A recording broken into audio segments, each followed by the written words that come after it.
in case of materials. Any material, this kind of defects are possible. So we will go one by one. If I rightly remember, we have finished this part, I believe. Am I correct? We have finished this part or not? Anyone? We have finished Bragg's law, diffraction, what we can get from diffraction, how can we extract unit cell dimensions, from intensity we can get atomic positions, all those things we have already discussed. Then what is the use of actually X-ray diffraction in characterizing nanostructure material or any material you can say, so that we have also seen. And from the full width half maximum of a given peak, okay, and those peak, let's remember that peak should always be less than 30 degrees, okay, because beyond 30 degrees broadening due to Lorentz polarization dominates the peak width, and therefore we should not enter into that limit.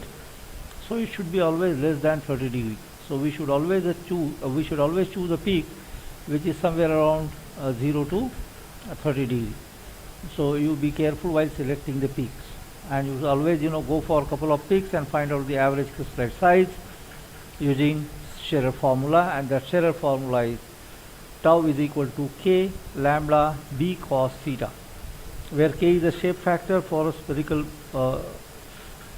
particles. It is 0.9. Lambda is the wavelength of incident X-rays. B is the line broadening at half the maximum intensity, okay. So what we do is, at the half intensity you have certain maxima. So for example, I0 is the maximum intensity, divided by 2, so that will be half maximum intensity, half the maximum intensity. Find out the peak width at that point, okay. You will get that peak width in degrees. So for example, theta 2 minus theta 1, so that will be delta theta, and that peak broadening is in degrees. So you convert that number into radian, and then use this formula to calculate the crystallite size, okay. It's not a particle size in fact, but if your powder is finely grounded and there is no agglomeration, in that case that crystallite size will be quite close to your particle size. But if there is an agglomeration exists, then it's a crystallite size, because too many particulates forms agglomerate. And theta is the Bragg's angle, or the angle at which peak exists, okay, peak position you can say. So precautions to be taken: material should be in the form of fine powder, okay, it should be in the form of fine powder, and properly mixed. If whether it is a multi-phase or single phase, you should put in milling or some kind of agent mortar pistol, grind it there properly for some time. Use some solvent to make which can act as a lubricant. So solvents are generally used as ethanol or acetone. So these kind of things you can do while processing or while preparing the powder for characterization. The important thing is, whatever X-ray diffractometer you have, you should know the peak profile, okay. So actual peak profile of your diffractogram, so that data can be provided by the operator or the person who works there, so that way you can get that idea. So what is the broadening of instrumentation broadening you can say, okay. Then angle 2 theta for every individual peak, angle 2 theta must agree, okay, must agree. For example, you have theta 1, theta 2, theta 3, for example, at certain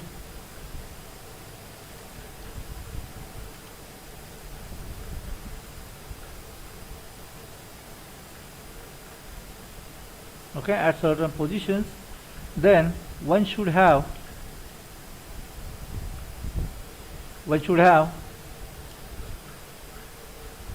all these theta values. Let's say we have a 5 peak, for example, in a given material. So you know all the theta values, okay. For example, I just quote here number so that you can have a feel. Let's say theta 1, our first reading we have at 20, 30.56 degrees. Okay, second peak may be at 30.33 degrees. Then third peak you may have at 40 degrees. Fourth peak you may have at 45 degrees and 45.05, 40.05, 40.67, and let's take fifth peak we have at 60 degree or 60 degree 0.65. Okay, and some intensity, call this as I1, I2, I3, I4, I5. Okay, if you want to write down in terms of count, let's take this is a 100% peak, this may be 60%, this may be 30%, this may be 10%, this may be 30% again. Okay, these are the intensity counts.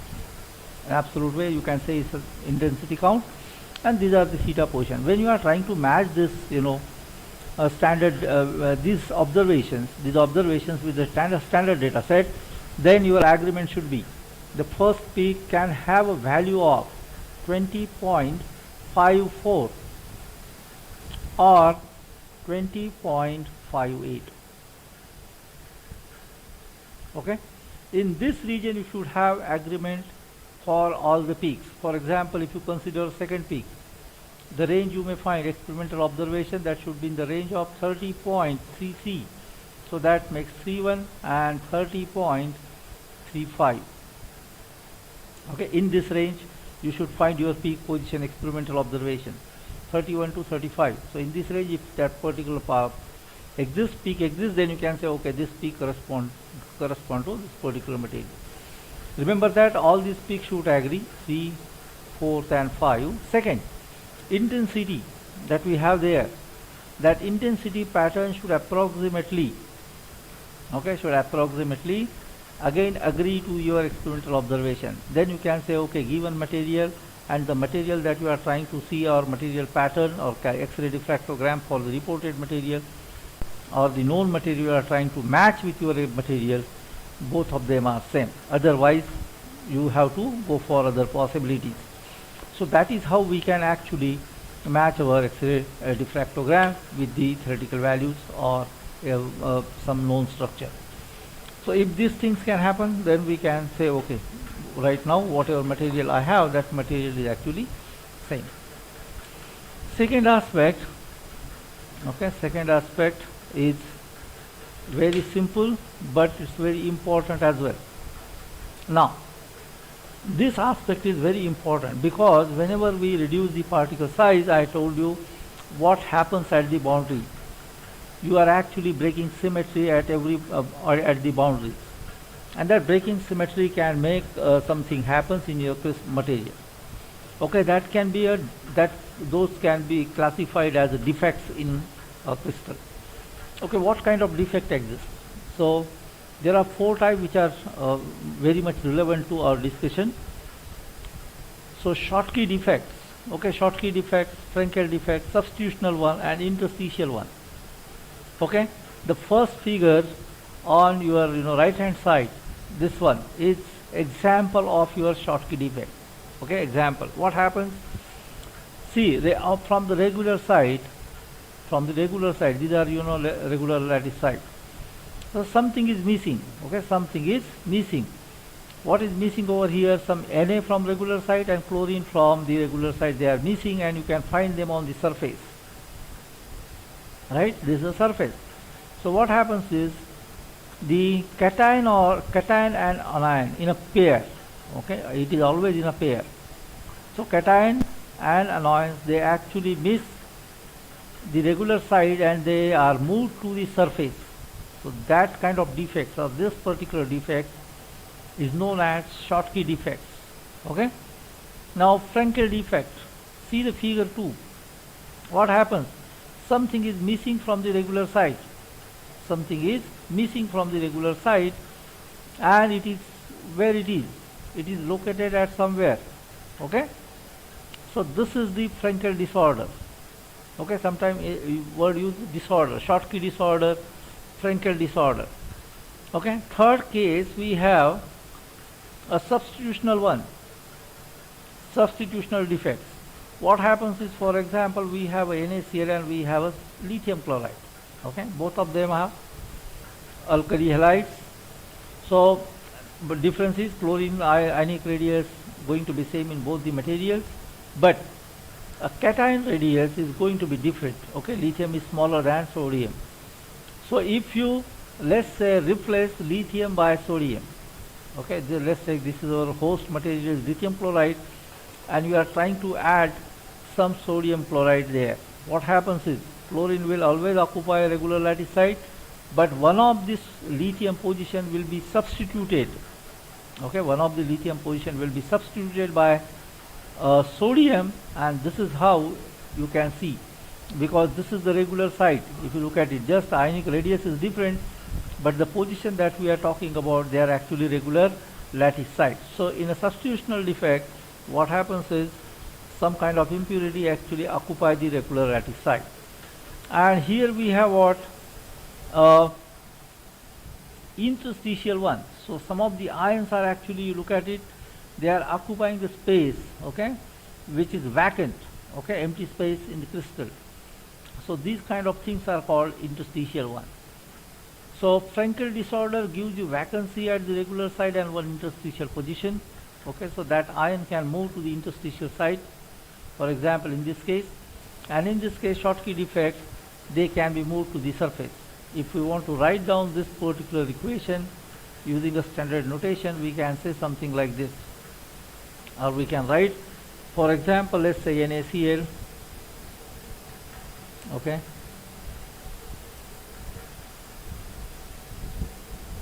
NaCl gives me vacancy at Na position, okay, vacancy at Na position plus vacancy at Cl position. Now charges on sodium ion is positive, okay, I write here Na is positively 1 and fluorine is positively a negative 1. Okay, so very obviously something is missing, that charge must be conserved. So what happens is, you should have here negative charge. So whenever you move some cation from the regular lattice site, it left a vacancy at that particular lattice site which is oppositely charged to opposite charge, okay, which has opposite charge. Here we have Na, which is a positive charge, vacancy at cation going to have negative charge. Similarly, vacancy at chlorine will have, here we have negative charge, so vacancy at chlorine will be again oppositely charged, and we should have here positive charge. So these kind of notations are used to indicate the defect reactions. Okay.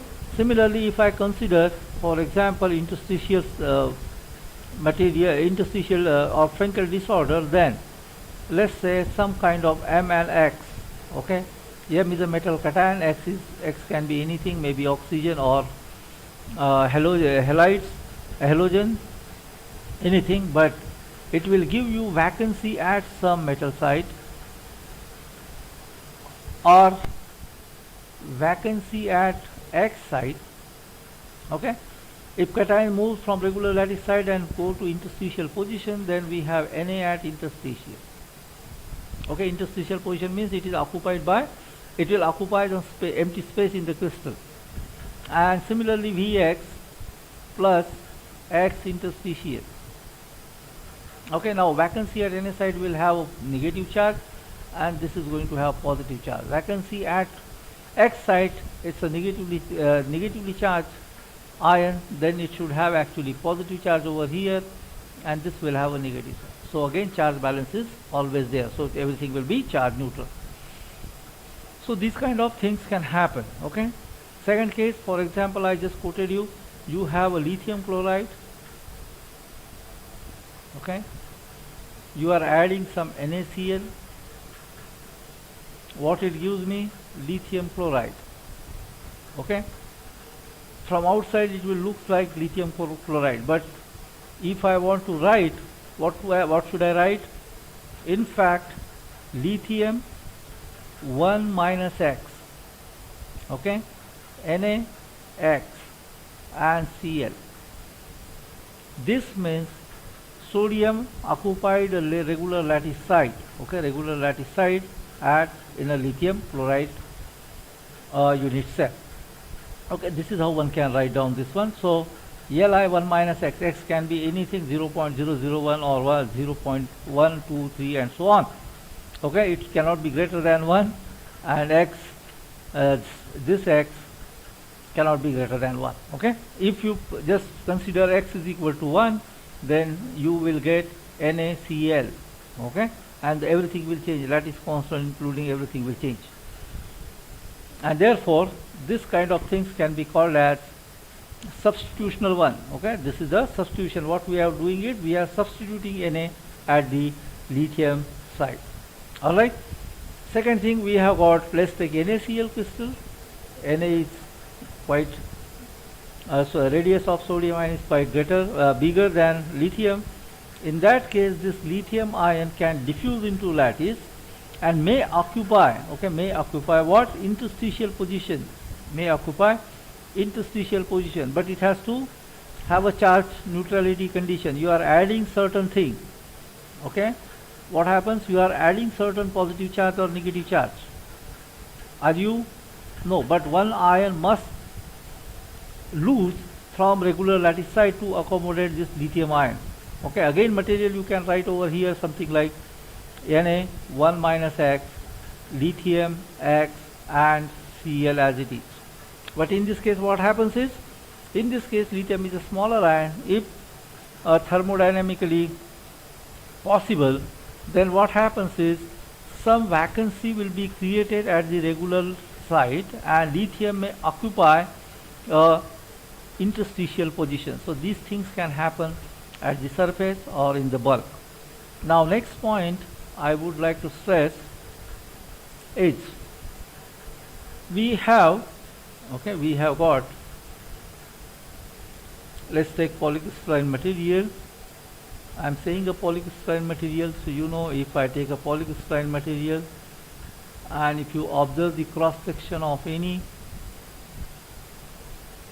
sintered or whose density is 99.9, okay, 99% dense material, what we do is we generally process the powder. How?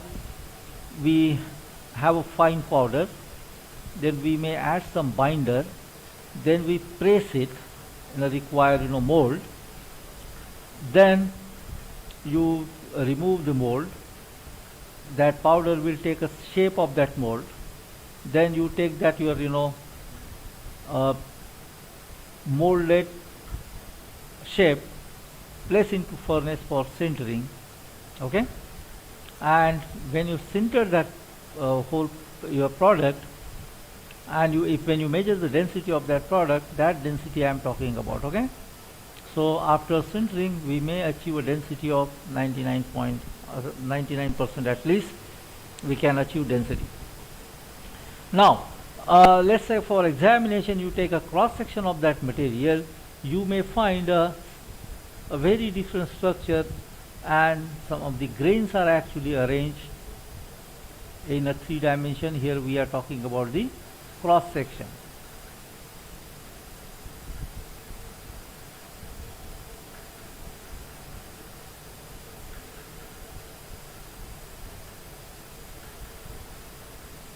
Grain distribution of any shape, any size, you may find something like this as well. Okay, there can be smaller grains, there can be bigger grains, any shape you just draw randomly, that will do. These type of structures can be seen if you take the cross section. Okay, and the empty space is of course air. So this space, if you are saying this empty space, okay, this is actually air. Okay, so what we have is, we have a grain. Okay, we have a grain and grain boundaries. Grain boundary is the region separated by which separate two grains. Okay, for example, if I consider these two grains, okay, this one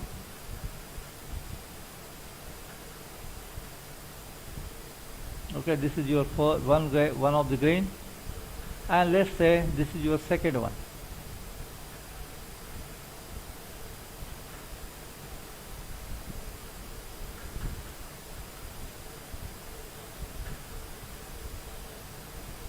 Okay, this is your second grain. Now we have got a common boundary between these two, and that boundary is this region. Alright, this region separates these two grains. This region is a grain boundary region. Okay, boundary of the grain, we call it a grain boundary. Alright, these all are grain boundaries. Now what happens at the grain boundaries?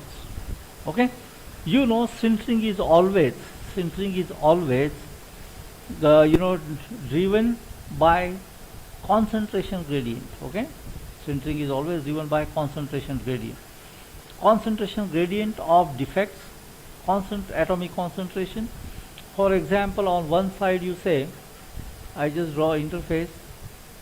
Okay, we have got here, let's say, barium oxide, and here we have got titanium oxide. Okay, what happens at the grain boundaries? Some of the titanium here, concentration of initial titanium concentration TIC is equal to 0. Here TIC is equal to 1. Okay, maximum concentration. Here barium concentration BAC is 1. Normalized concentration likh raha. Then we have here BAC, which is equal to 0. Now there exists a concentration gradient between titanium, barium and oxygen as well, right? Here oxygen is, you can say, 0.5, here you can say just 1. Okay, so that way what happens is all these atomic species will diffuse. Okay, all the atomic species will diffuse and cross this barrier. That barrier is nothing but the grain boundary region. For example, we have got this titanium oxide grain, and this can be your barium oxide grain. Okay, you consider that way. Okay, when we pack the powder and when we put for a sintering, we have, let's say, barium oxide and titanium oxide mixed together. Okay, we want barium titanate, for example. What happens at the interface? That is our point. Now when titanium actually enters into this lattice, okay, barium lattice, or barium is going to enter into titanium lattice. And second possibility is there can be solid-state reaction between these two, and third species may exist, which is going to be barium titanate. Okay, so all the way these species may form barium titanate. There can be diffusion of barium and titanium across this boundary. There can be titanium diffusion into barium titanate, barium diffusion into barium titanate, oxygen diffusion into oxygen titanate. But whenever this kind of diffusion takes place, it's a defect that drives the diffusion. How the vacancies? Let's say we can actually demonstrate that very easily. Some metal ion, okay, maybe positive charge, will move toward the vacancy at metal ion M prime. Okay, so across the boundary what happens is metal ion from one side will occupy the empty site. Okay, will occupy the empty site in a host material. When it occupies the host site, the new vacancy may be created again at the M prime. Okay, because charge neutrality condition has to be maintained again. So this, if you have an array, for example, something is missing, something is there, something is missing, or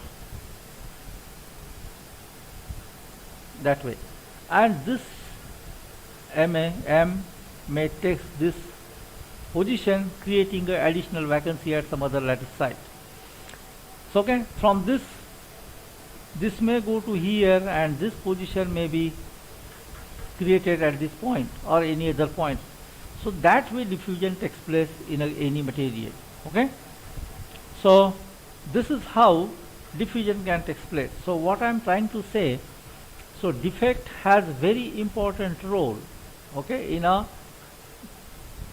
manufacturing processes, because most of the things are always governed by the kind of defects that exist, how these defects can move, okay, what are the kind of energetics of these defects, those factors governs the diffusion process. So defect forms, there is the energy associated with defect formation and defect migration, okay, sometimes it is called migration enthalpy and creation enthalpy. So kind of defect exist, okay, in absence of any kind of driving force as well. Charge neutrality condition has to be maintained, and very obviously mass of individual atomic species are different, and therefore quite possible migration enthalpy for those species can be different, and therefore some of these defects which has a lower energy, you can say, can move to the surface, okay, can move to the surface, clearly demarcating now boundaries. So this region where we have extremely high defect concentration of some species, and similarly in the bulk the oppositely charged defect concentration will be higher, the bulk as well. So therefore if I plot this concentration as a function of distance from the boundary to the interior of your grain, then exponentially decays, okay. So here we have a maximum concentration of defect, here we have in the bulk we have a minimum concentration of defect. Charge neutrality condition must be maintained again, okay, any material cannot be charged. So to maintain that, some of the defects will migrate to the surface and some of the defects will remain in your bulk, okay, that creates some space charge in this region, okay, and roughly 1 by E times, if you if you multiply this maximum concentration by 1 by E, wherever you find that concentration you take that distance, okay, on both sides. So this is actually width of your space charge region, okay. So in space charge region or at the boundaries you have got extremely high concentration of defects. It can be a positively charged species, it can be vacancies, it can be interstitial positions, or anything. You can substitutional one, you can say some of all the ions that are actually getting accumulated at the surface. So we have got all the substitutional impurities at the surfaces, at the surface. So this kind of possibility exists in a material. Now these particular defect concentration of extremely high concentration, we can say that grain boundaries or the surface of the grain act as a sink or source of the defects, all right. So this is how things can the things are possible at the surfaces. And as I said, there are 4 possibilities as far as the point defects are concerned. We have Schottky defects, Frenkel defects, and substitutional and interstitial defects. So whenever we reduce the particle size of any material, these things can happen at the surface or the interior of your, yes, doubt है क्या, कुछ क्या है, anything else? Is that fine?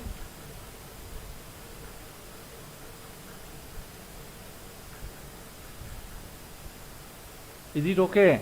Who is this? So we have got a defect. Very obviously then we have a different concentration, right? It can result into different concentration or different composition, I would say, okay, different composition in the grain and grain boundaries. So we have got a grain and grain boundaries, and due to this kind of mechanism there exists a different composition of atomic species, and that becomes, okay, that becomes actually a basis for nanostructure classification, nanostructure material classification.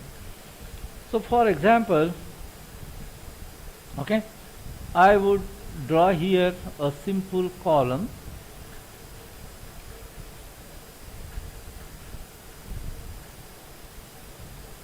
a square one or cylindrical one, you can draw the way you want.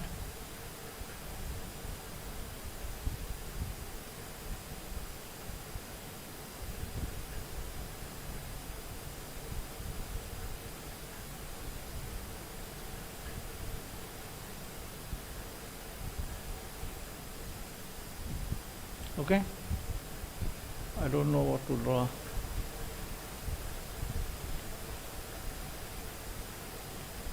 We have got, let's take a simple cube.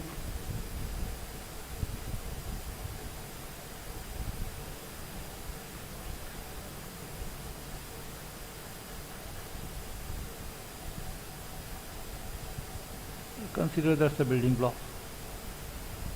Okay, another, if you want to draw, you extend this on other side.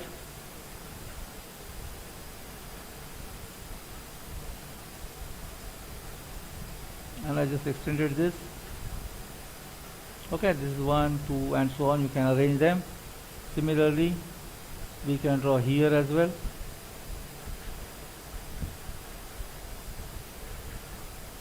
Alright, so this way. Okay, now I arrange them. What are the, kind of things that we are actually looking for? So we have got this region. Okay, that region. Now there are two things which are possible. One, the direction of growth. Okay, that is, the first thing that comes in our mind is, first, what I am saying is direction of the growth.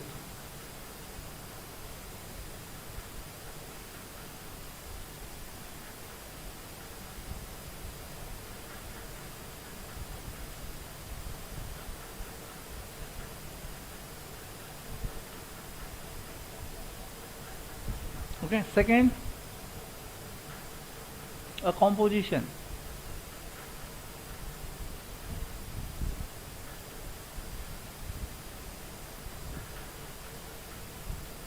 Right, second is a composition. Composition of atomic species, you can say, or of that particular material. Okay. Just now what I said, composition, let's take if this particular column is made up of zinc oxide. It's a zinc oxide column. Okay, what I'm saying is here is zinc oxide, so ZnO2. Now for example, ZnO2 1 and 2, see, this is in +2 state, this is in -2 state. Sorry, this should be in +4 state. Zinc is in +4 state and this oxygen is in -2 state. So -2 into 2, that makes 4, and ZnO is possible. Now, so we have got +4 positive charge and -4 negative charge. If you add them, that is 0. So it's a charge neutral. Now, this bulk, okay, this bulk having a proper concentration of zinc oxide. Okay, 1 mole of zinc and 2 mole of oxygen, or half mole of, it's not ZnO2, ZnO, sorry.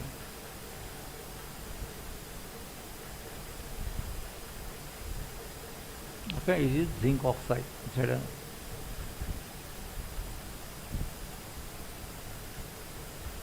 Okay, this will be +2